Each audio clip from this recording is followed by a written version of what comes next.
সুস্মিত, কাউকে ভালোবাসলে তাকে কৃষ্ণচূড়ার মতো করে ভালোবাসুন। কৃষ্ণচূড়া যখন আসে তখন তার আগমনের কথা জানান দেয় আকাশ বাতাস সব কিছুকে, নিজ রঙে রাঙিয়ে তোলে প্রকৃতিকে।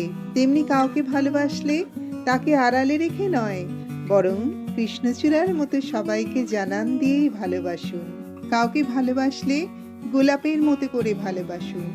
কাঁটার ভয়ের বাধা পেরিয়ে গোলাপ যেমন সৌন্দর্যের প্রতীক হয়েছে, তেমনি কাউকে ভালোবাসলে তাকে পেতে সকল বাধা বিপত্তির শিকল ভেঙে নিজে আপন করে নিন। হয়ে উঠুন তার কাছে শুদ্ধতার প্রতীক। কাউকে ভালোবাসলে তাকে বকুলের মতো করে ভালোবাসুন। বকুল ফুল পুরনো হলেও যেমন তার গন্ধটা থেকে যায়, তেমনি ভালোবাসা পুরনো হলেও যেন ভালোবাসার মানুষের প্রতি সম্মান, বিশ্বাস আর শ্রদ্ধা থেকে যায়।